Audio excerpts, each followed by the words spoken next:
Nobody noticed her when she walked in, clutching a worn handbag.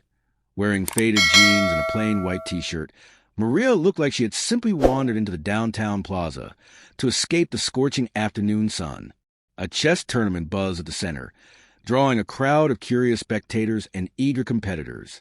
Grandmasters in tailored suits and amateurs with flashy sunglasses huddled around the boards.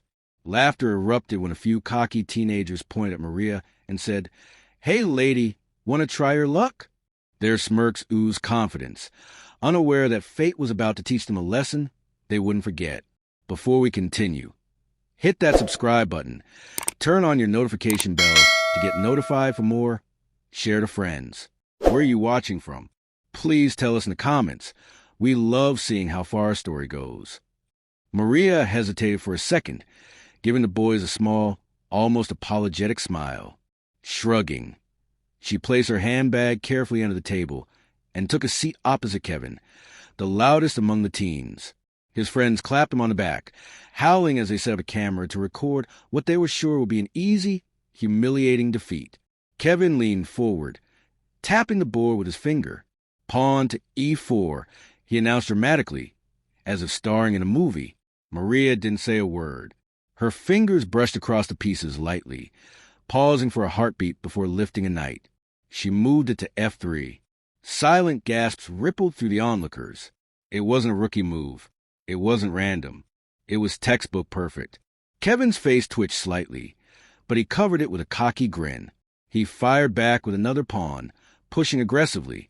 Maria responded instantly, her moves sharp, deliberate, clean. Within 5 moves, Kevin's confidence had started to crumble. His friends' laughter turned into nervous whispers. By the 10th move, Kevin was drenched in sweat. "Bro, she's setting a trap?" one friend muttered. "I know what I'm doing." Kevin snapped back, but his voice cracked. Maria's face remained unreadable, her focus piercing. She wasn't just playing. She was dissecting him move by move. People who had initially ignored the match now crowded the table, standing on tiptoes, phones out, recording. A local news photographer who was supposed to cover the tournament drifted over, lens clicking furiously. Something extraordinary was unfolding. Kevin's king was trapped in a matter of minutes, his pieces scattered like fallen soldiers on the board. Desperately, he tried to wriggle free, making risky sacrifices. Maria countered them effortlessly, her eyes never leaving the board. She leaned forward once, whispering almost gently, "Check." The word hit Kevin like a slap. His hands trembled. He moved his rook to block, but Maria didn't even flinch. She swept her bishop across the board in a silent, graceful kill. "Checkmate," she said softly. The crowd exploded. Some cheered. Others simply stared in stunned silence.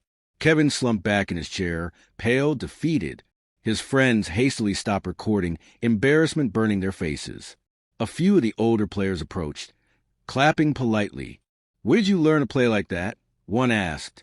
Maria gave a shy smile. "My grandfather taught me," she said, standing and brushing off her jeans. "He used to say, 'Respect everyone you meet. You never know who you're sitting across from.'"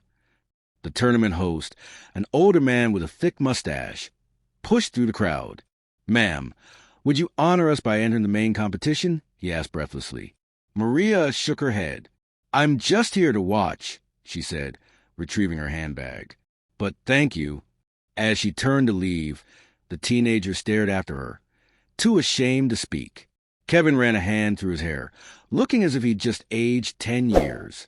His friends muttered apologies under their breath, learning in real time that appearances could be devastatingly deceiving. Out on the sidewalk, Maria smiled to herself. Somewhere up above, she was sure her grandfather was grinning too. In the plaza, the energy shifted. People began to eye every newcomer differently, wondering about their hidden talents, their untold stories. The teenagers, once loud and mocking, spent the rest of the afternoon studying the matches silently, respect softening their once arrogant postures. Moral lesson: never judge anyone by their appearance. Respect every soul you meet, because true strength often wears the quietest disguise. I hope you enjoyed the story. If you were Kevin, what would you have done? If you haven't subscribed till now, Please do. Your support means a lot. See you on our next story.